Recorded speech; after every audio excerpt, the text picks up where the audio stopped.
गुजरात के छोटे से कस्बे में चंदू एक सब्जी की दुकान पर काम करता है, पर मालिक हमेशा उसकी बुराई करता है, जिससे चंदू बहुत परेशान रहता है।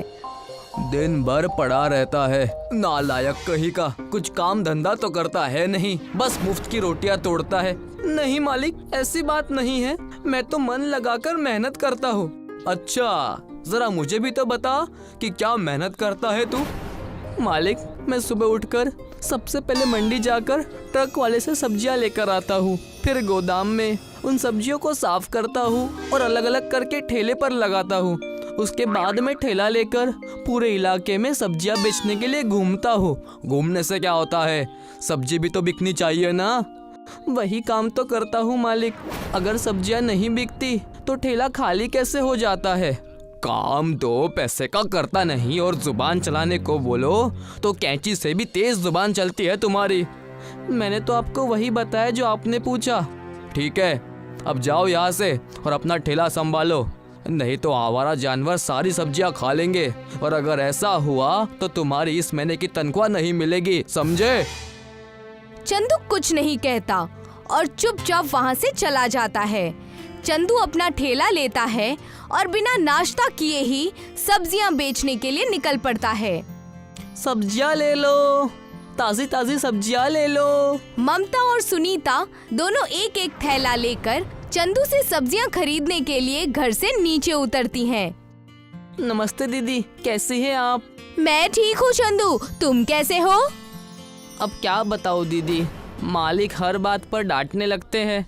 मैं तो ईमानदारी से अपना काम करता हूँ, दिन भर की सारी कमाई मालिक को दे देता हूँ, पर मालिक इस बात को समझते नहीं हैं। तभी पीछे से उसका मालिक आ जाता है और वो चंदू की बातें सुन लेता है। अच्छा, तो तू अब लोगों से मेरी बुराई भी करने लगा है। एक तो मैंने तुझ जैसे अनपढ़ गवार को अपने यहाँ काम पर रखा और तू लोगों से मेरी ही चुगलियाँ करता फिर रहा है। नहीं मालिक, मैं आपकी चुगली नहीं कर रहा था। अच्छा, तो तू अब सामने भी झूठ बोलने लगा है। मैंने अपने कानों से सुना है कि तू क्या बोल रहा था मेरे बारे में। जब सामने यह हाल है तो पीठ पीछे तू क्या क्या करता होगा। आज से मेरे घर मत आना और मेरा ये ठेला गोदाम में जमा कर देना। पर मालिक, मैंने पूरे महीने काम किया है, मेरी तनख्वाह तो दे दीजिए। पगार के बदले ये ठेला तू ही रख ले, मुझे नहीं चाहिए तेरा ये मनहूस ठेला और तुझे कोई पगार भी नहीं मिलेगी। मालिक वहाँ से चला जाता है और चंदू काम से निकलने की वजह से रोने लगता है। रो क्यों रहे हो चंदू? तुम्हें मालिक ने काम पर से निकाल दिया तो क्या हुआ, तुम अपना नया काम शुरू करो। वैसे भी किसी और के भरोसे कितने दिन तक जीते। ममता की बातों से चंदू का खुद पर भरोसा बढ़ जाता है। वो ठेले की सारी सब्जी बेचता है और उससे जमा हुए पैसों से अगले दिन फिर से सब्जी खरीदने की सोचता है। काम तो मैं कर लूंगा, पर रहूंगा कहाँ? जब चंदू को कुछ भी नहीं सूझता और रात बहुत हो जाती है तो वो रात को अपने ठेले पर ही सो जाता है और वो गहरी नींद में सो जाता है। कौन आ गया इतनी रात को? क्यों परेशान कर रहे हो भाई? तभी बादल गरजने लगते हैं और तेज मूसलाधार बारिश शुरू हो जाती है। चंदू को छुपने के लिए कोई जगह नहीं मिलती, इसलिए वो ठेले के नीचे चला जाता है। गली के सारे कुत्ते एक दुकान के नीचे बैठ जाते हैं, पर दुकान वाला उनको वहाँ से भगा देता है। ये सब चंदू ठेले के नीचे से देख लेता है और वो उन कुत्तों को अपने ठेले के नीचे ले आता है। आ जाओ टॉमी, मेरे साथ चलो मेरे ठेले के नीचे, बारिश थम जाने तक तुम वहाँ बैठ सकते हो। सभी कुत्ते चंदू के ठेले के नीचे चले आते हैं। चंदू देखता है कि एक बीमार बुजुर्ग कुत्ता ठंड से कांप रहा है। वो अपना गमछा उतारता है और उस कुत्ते को उड़ा देता है। कुत्ता एक एहसान भरी नजर से चंदू की ओर देखता है। तभी बिजली चमकती है और भैरव देवता प्रकट हो जाते हैं। तुम बहुत ही दयावान हो, तुम्हारे पास खुद रहने के लिए घर नहीं है, पर फिर भी तुमने इन बेसहारों को सहारा देने की हिम्मत है। हे ईश्वर, ये बेचारे बोल नहीं सकते, पर मैं तो इंसान हूँ। मैं समझ गया कि इनको भी बारिश से बचने के लिए कोई छत चाहिए, इसलिए इनको मैंने अपने ठेले के नीचे सहारा दिया। कुत्ता मेरा वाहन है और वफादार भी, तुमने मेरे वाहन की सहायता की है। बताओ तुम्हें क्या चाहिए। हे प्रभु, मैं गरीब आदमी हूँ, सब्जी बेचकर अपना परिवार पालता हूँ। मेरे पास जीने के लिए सब कुछ है, बस रात काटने के लिए छत नहीं है। जिस ठेले पर तुमने दूसरों को सहारा दिया, वही ठेला तुम्हें भी सहारा देगा। आज के बाद तुम्हारा ये ठेला रात को एक आलीशान घर में बदल जाएगा, जिसमें जीवन जीने की सारी सुख सुविधाएं होंगी। आपका बहुत बहुत धन्यवाद प्रभु, मैं इसके लिए आपका हमेशा आभारी रहूँगा। चंदू को वरदान देने के बाद भैरव देवता गायब हो जाते हैं और चंदू का ठेला एक आलीशान जादुई घर में तब्दील हो जाता है। चंदू सभी कुत्तों को लेकर उस घर के अंदर चला जाता है और वहाँ रखी रोटियां कुत्तों को खाने के लिए देता है। ये लो, रोटियां खा लो। सभी कुत्ते बड़ी खुशी से रोटियां खाने लगते हैं और चंदू खुद भी वहाँ रखा हुआ खाना खाता है और सोने के लिए चला जाता है। अगले दिन जब चंदू के मालिक को ये बात पता चलती है कि चंदू का ठेला एक जादुई घर में बदल गया है, तो वो कुछ गुंडों को लेकर चंदू का ठेला छीनने के लिए जाता है। अच्छा हुआ तू यही मिल गया मुझे। आपने तो मुझे काम पर से निकाल दिया था ना, अब मुझे क्यों ढूंढ रहे थे? तेरे पास मेरा ठेला जो है, मुझे मेरा ठेला वापस कर दे। वो ठेला आपका नहीं है, वो अब मेरा ठेला है। और वैसे भी आपने मुझे मेरी तनख्वाह नहीं दी थी। चुपचाप मुझे मेरा ठेला दे दे, नहीं तो तेरी खैर नहीं है। देख रहे हो ना मेरे आदमियों को, ये तुम्हारी हड्डी पसली तोड़ देंगे। आप चाहे कुछ भी कर ले, मैं ठेला तो वापस नहीं करने वाला। मालिक अपने आदमियों को चंदू को पीटने के लिए इशारा करता है। मालिक का हुक्म पाते ही सभी गुंडे चंदू को मारने के लिए लाठी लेकर आगे आते हैं। उनमें से एक आदमी चंदू को एक डंडा मारता है। ये तुम लोग ठीक नहीं कर रहे हो, तुम्हें इसकी सजा जरूर मिलेगी। वो गुंडे चंदू की बात नहीं सुनते और उसको पीटने लगते हैं। तभी वो कुत्ते जिनको चंदू ने अपने ठेले के नीचे पनाह दी थी, वो ये सब देखते हैं और जोर जोर से भौंकने लगते हैं। सभी गुंडे जब चंदू को पीटना बंद नहीं करते, तो वो कुत्ते दौड़ते हुए आते हैं। कुत्ते उन गुंडों के पैर पर दांत से काट लेते हैं। मेरा पैर, बचाओ बचाओ। कुत्तों के काटने के डर से सभी गुंडे और मालिक वहाँ से भाग जाते हैं। मैं सोचता था कि मेरा इस शहर में कोई नहीं है, पर मेरे असली दोस्त तो तुम लोग हो। आज के बाद तुम लोग हमेशा मेरे साथ रहोगे। अगली सुबह होने पर घर गायब होकर फिर से ठेला बन जाता है और चंदू अब अपनी उस जादुई ठेले पर सब्जियां बेचने के लिए गांव-गांव घूमता है। एक बार रामपुर नाम का कस्बा था। वहाँ पर किशन अपनी बेटी नीता के साथ रहता था। किशन के दोनों पैर खराब हो चुके हैं। उसके पास अपना कोई घर नहीं था। वो एक पेड़ के सहारे से तिरपाल लगाकर उसी के नीचे इस्त्री करते हुए जिंदगी बसर करते थे। एक रोज बहुत तेज बारिश हो जाती है और उनका तिरपाल उड़ जाता है और फिर अम्मू जान, सारे कपड़े गीले हो गए और हमारे ऊपर से जो छत थी वो भी उड़ गई। अब हम क्या करेंगे? बेटी तुम रोवो मत, सब ठीक हो जाएगा, सब्र करो। जिसके नसीब में जितना दुख होता है वो उसे झेलना पड़ता है, और अगर उसके नसीब में खुशियां हैं तो वो भी उसे हासिल होकर ही रहती हैं। अब चुप हो जाओ और ये कपड़े दे आओ और पैसे भी मांग लेना, वरना आज भी भूखा सोना पड़ेगा। नीता गीले कपड़े लेकर जाती है और लोगों के कपड़े उन्हें देती है और पैसे मांगती है, पर कोई उसे पैसे नहीं देता। सब उसे भगा देते हैं। नीता रोते हुए आगे बढ़ती है और सोचती है, किसी ने पैसे नहीं दिए, अब बस माही मैडम के कपड़े रह गए हैं, शायद वो कपड़े लेने के बाद मुझे पैसे दे दे। नीता के पड़ोस में ही एक माही नाम की खातून रहती है। वो रोज उनसे कपड़े इस्त्री करवाती है और वक्त पर पैसे भी नहीं देती। नीता कपड़े लेकर वहाँ पहुँचती है। कपड़े नीता के ऊपर फेंक कर वो कहती है, ले जाओ ये कपड़े और दोबारा धोकर सुखाकर प्रेस कर कर ले आना। मैडम, अगर कुछ पैसे मिल जाते तो। एक तो सारे कपड़े गीले कर दिए और पैसे भी चाहिए। अरे जाओ यहाँ से, कुछ नहीं मिलने वाला।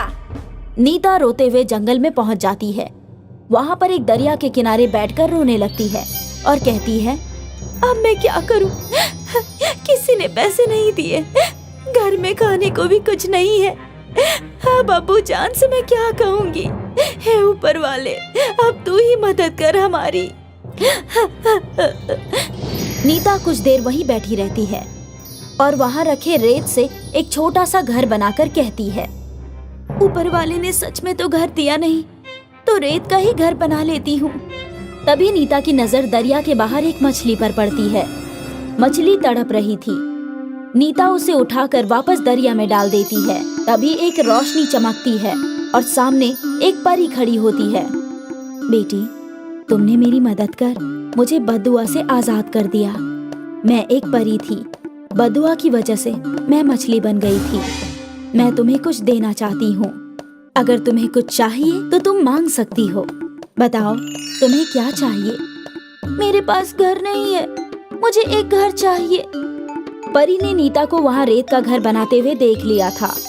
परी उसी रेत के घर को बड़े जादुई रेत के घर में तब्दील कर देती है और वो घर काफी मजबूत कर देती है और नीता से कहती है, नीता, ये जादुई घर है, इससे तुम जो मांगोगी वो सब तुम्हें मिल जाएगा और ये हवा में उड़ भी सकता है। इसमें रखा सामान भी जादुई हो जाएगा, लेकिन याद रखना, हमेशा दूसरों के लिए मांगना। ऐसा कहकर परी गायब हो जाती है। नीता बड़े से उस जादुई रेत के घर को हुक्म देती है, मुझे उड़ाकर हमारे पुराने घर के पास ले चलो। गांव के सभी लोग उड़ते हुए घर को देखकर हैरान हो जाते हैं। उसके अब्बू हैरान होकर उस घर को देखते ही रह जाते हैं और तभी उसमें से नीता बाहर निकलती है। किशन उसे देखता है और पूछता है, ये इतना बड़ा रेत का घर कहाँ से आया तुम्हारे पास, और ये घर हवा में कैसे उड़ सकता है? नीता उस बड़े से रेत के जादुई घर और उस परी के मुतालिक अपने वालिद को सब बताती है। सारी बातें सुनकर किशन बेइंतहा खुश होता है। उसके बाद दोनों बिना किसी लालच के मेहनत से अपना इस्त्री का काम दोबारा शुरू करते हैं। अब वो दोनों कपड़े लेने किसी के घर नहीं जाते, बल्कि घर को ही उड़ाकर अपने साथ ले जाते हैं। धीरे धीरे दोनों का काम बढ़ जाता है। सभी लोग उनसे ही कपड़े प्रेस करवाते हैं। और एक रोज, अब्बू जान, मैं बेहद खुश हूँ। अब सिर्फ हमारे ही नहीं, दूसरे कस्बे के लोग भी हमसे इस्त्री करवाने आते हैं। बेटा, खुश तो मैं भी बहुत हूँ। हमें इसी तरह बिना गुरूर के काम करना है और दूसरों की मदद भी करनी है। किशन और नीता दोनों अपना इस्त्री का काम कर रहे थे। तभी कोई कस्बे वाला दरवाजे पर आता है और उनसे मदद मांगता है। क्या बात है, हम आपकी कैसे मदद कर सकते हैं? किशन भाई, मेरी बीवी हामिला है, उसका आखिरी माह चल रहा है। उसे लेकर पुल पार करके डॉक्टर के पास जाना है, लेकिन कस्बे वालों ने पुल का रास्ता बंद कर दिया है। अब मैं उसे कैसे ले जाऊं डॉक्टर के यहाँ? वहाँ खड़ी नीता ये सब सुन रही थी और वो कहती है, काका, तुम फिक्र मत करो, सब ठीक हो जाएगा। उसके बाद वो तीनों उड़कर पुल के करीब जाते हैं जहाँ वो गाड़ी खड़ी थी। अब नीता उस गाड़ी को जादुई घर से बांध देती है और जादुई रेत का घर उन्हें उड़ाकर अस्पताल ले जाता है। काका, अब तुम जाओ और कस्बा लौटकर खुशखबरी सुनाना। इस बात का इल्म कस्बे में सबको हो जाता है कि कैसे उस जादुई रेत के घर की मदद से नीता और किशन ने कस्बे वालों की मदद की। सभी लोग उन दोनों का बहुत एहतराम करने लगते हैं। एक रोज उसकी मालकिन माही, जो कुछ रोज के लिए कस्बे से बाहर गई थी, जब वो वापस आती है तो उस घर के मुतालिक सुनती है, बस इन दोनों की तारीफ ही सुन रही हूँ। अब तो मेरे कान पक गए हैं। इन दोनों को मजा चखाती हूँ मैं। उसके बाद माही चोरी से उस रेत के बड़े जादुई घर में जाती है और वहाँ रखे कपड़ों को प्रेस से जलाने की कोशिश करती है, लेकिन सब कुछ उल्टा ही हो जाता है। प्रेस उसी को जलाने के पीछे पड़ जाता है। अरे अरे, ये क्या हो रहा है? बचाओ बचाओ, अरे कोई तो बचाओ। इतने में नीता और किशन दोनों आ जाते हैं और प्रेस को रुकने का हुक्म देते हैं।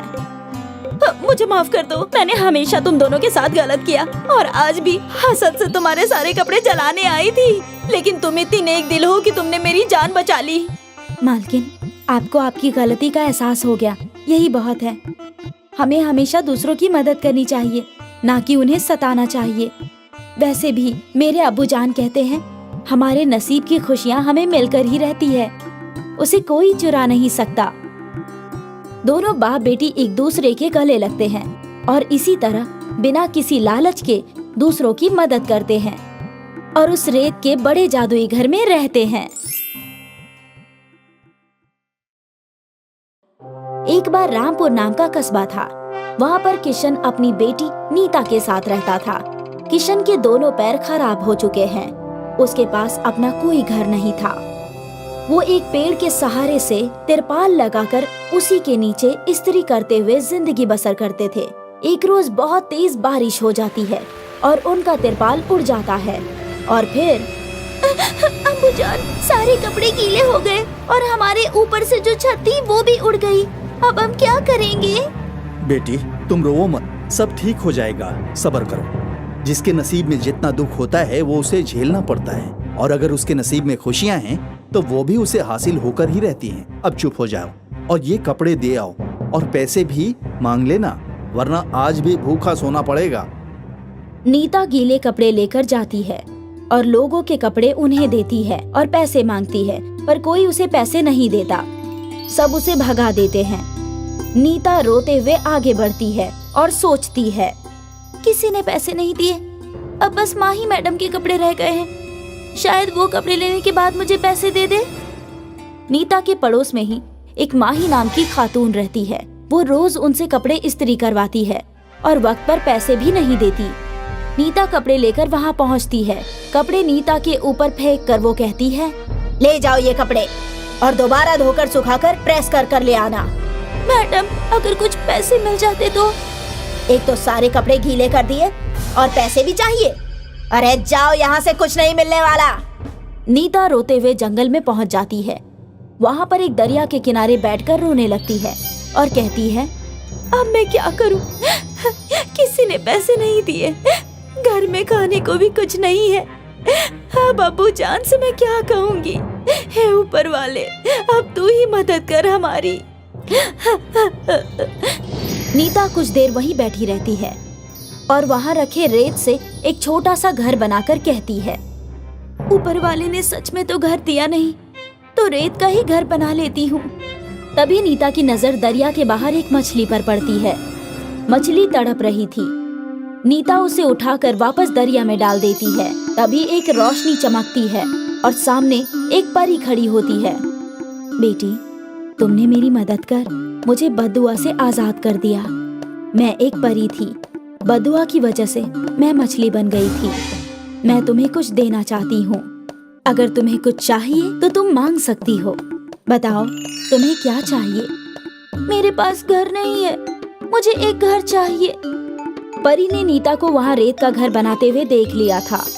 परी उसी रेत के घर को बड़े जादुई रेत के घर में तब्दील कर देती है और वो घर काफी मजबूत कर देती है और नीता से कहती है, नीता, ये जादुई घर है, इससे तुम जो मांगोगी वो सब तुम्हें मिल जाएगा और ये हवा में उड़ भी सकता है। इसमें रखा सामान भी जादुई हो जाएगा, लेकिन याद रखना, हमेशा दूसरों के लिए मांगना। ऐसा कहकर परी गायब हो जाती है। नीता बड़े से उस जादुई रेत के घर को हुक्म देती है, मुझे उड़ाकर हमारे पुराने घर के पास ले चलो। गांव के सभी लोग उड़ते हुए घर को देखकर हैरान हो जाते हैं। उसके अब्बू हैरान होकर उस घर को देखते ही रह जाते हैं और तभी उसमें से नीता बाहर निकलती है। किशन उसे देखता है और पूछता है, ये इतना बड़ा रेत का घर कहाँ से आया तुम्हारे पास, और ये घर हवा में कैसे उड़ सकता है? नीता उस बड़े से रेत के जादुई घर और उस परी के मुतालिक अपने वालिद को सब बताती है। सारी बातें सुनकर किशन बेइंतहा खुश होता है। उसके बाद दोनों बिना किसी लालच के मेहनत से अपना इस्त्री का काम दोबारा शुरू करते हैं। अब वो दोनों कपड़े लेने किसी के घर नहीं जाते, बल्कि घर को ही उड़ाकर अपने साथ ले जाते हैं। धीरे धीरे दोनों का काम बढ़ जाता है। सभी लोग उनसे ही कपड़े प्रेस करवाते हैं। और एक रोज, अब्बू जान, मैं बेहद खुश हूँ। अब सिर्फ हमारे ही नहीं, दूसरे कस्बे के लोग भी हमसे इस्त्री करवाने आते हैं। बेटा, खुश तो मैं भी बहुत हूँ। हमें इसी तरह बिना गुरूर के काम करना है और दूसरों की मदद भी करनी है। किशन और नीता दोनों अपना इस्त्री का काम कर रहे थे। तभी कोई कस्बे वाला दरवाजे पर आता है और उनसे मदद मांगता है। क्या बात है, हम आपकी कैसे मदद कर सकते हैं? किशन भाई, मेरी बीवी हामिला है, उसका आखिरी माह चल रहा है। उसे लेकर पुल पार करके डॉक्टर के पास जाना है, लेकिन कस्बे वालों ने पुल का रास्ता बंद कर दिया है। अब मैं उसे कैसे ले जाऊं डॉक्टर के यहाँ? वहाँ खड़ी नीता ये सब सुन रही थी और वो कहती है, काका तुम फिक्र मत करो, सब ठीक हो जाएगा। उसके बाद वो तीनों उड़कर पुल के करीब जाते हैं जहाँ वो गाड़ी खड़ी थी। अब नीता उस गाड़ी को जादुई घर से बांध देती है और जादुई रेत का घर उन्हें उड़ाकर अस्पताल ले जाता है। काका अब तुम जाओ और कस्बा लौटकर खुशखबरी सुनाना। इस बात का इल्म कस्बे में सबको हो जाता है कि कैसे उस जादुई रेत के घर की मदद से नीता और किशन ने कस्बे वालों की मदद की। सभी लोग उन दोनों का बहुत एहतराम करने लगते हैं।